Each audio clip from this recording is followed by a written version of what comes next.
Good afternoon and welcome to the Thomas webinar number 6 of 2010. This is Merle Villegas, your facilitator, and our topic for this afternoon is the collaboration advantage. Before we start, just a couple of technical pieces of information. At the top right-hand corner, you have a small window that may be covering your screen. If you'd like to eliminate that window, you can simply click on the small arrow at the top right and get rid of that window. On that window, you'll also see your options for audio. You can listen through your computer, and if that's not working well for you, you can dial into the number provided in that small window.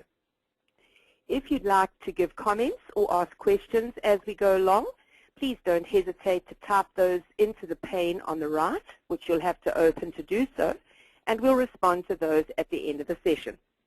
So let's get started.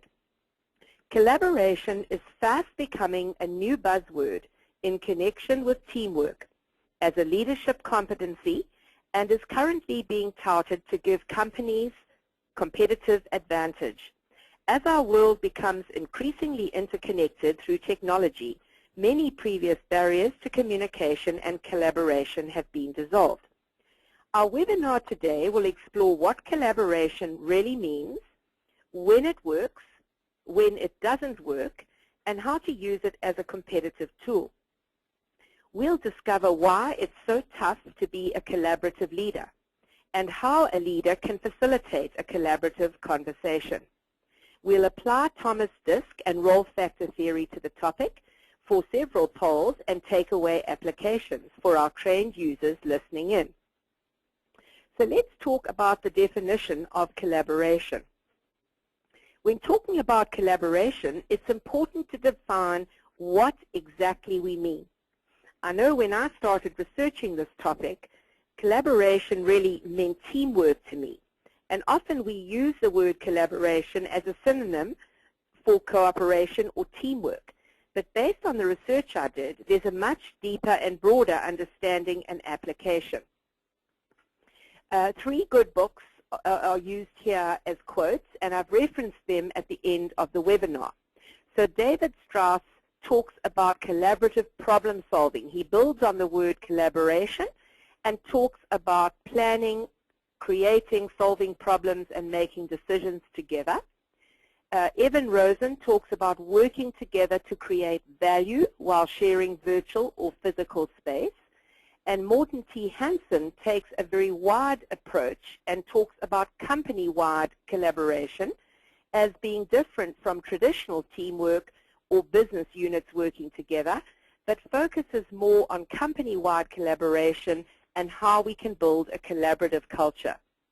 So in its essence, collaboration means cooperating and working together. Let's take a quick pulse of our audience today. And I'd like you folks on the call to contribute an answer to the following question. Does your senior leadership team promote, role model, and use collaboration effectively? If you believe that your company is using collaboration exceptionally well and gaining a competitive advantage, your answer will be A. If you feel your company does support and promote collaboration, but the use of it is really rather average, and not really being practiced fully, then your answer is B. And currently, if there's minimal to no support for using collaboration at your organization, your answer is C. So take a quick look to determine which answer you'll be picking, and we'll open the poll shortly.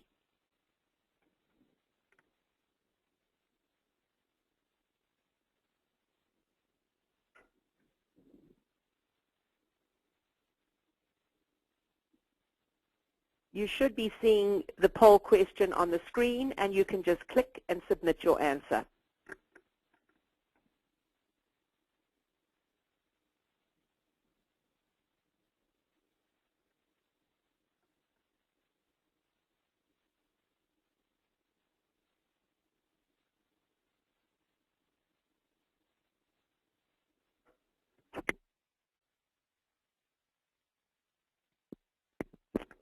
We'll give you a couple more seconds, and then we'll be closing the polls.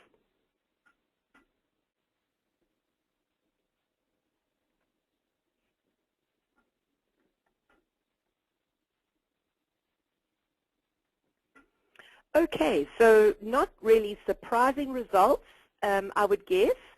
The large majority of you are saying that we like and support collaboration, but maybe we're not using it optimally. I think A is exciting. 23% on the call say they are using collaboration as a competitive tool and making exceptional use.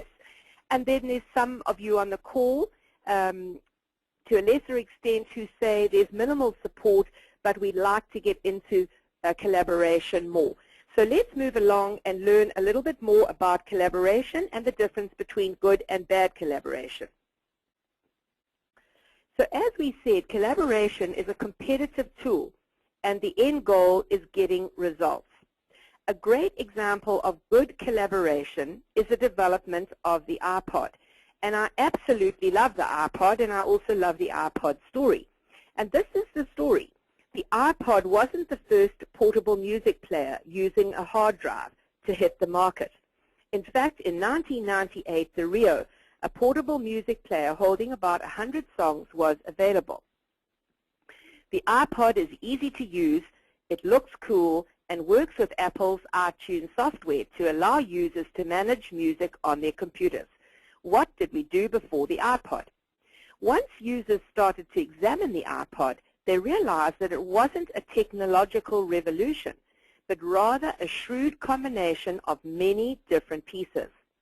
The story of the iPod is well documented in Steve Levy's book called The Perfect Thing. The hard disk holding all those songs was a tiny 1.8-inch drive from Toshiba. The minute battery was from Sony. The hardware blueprint was provided by a small Silicon Valley company called Portal Player. The digital to analog converter came from Wilson Microelectronics. The FireWire interface controller was shipped by Texas Instruments, and some of the hardware came from Pixo. Now, I sound like an expert on technology, which I'm not, but this just goes to show how the iPhone was made up of all these different components. It was innovative, but it wasn't completely new.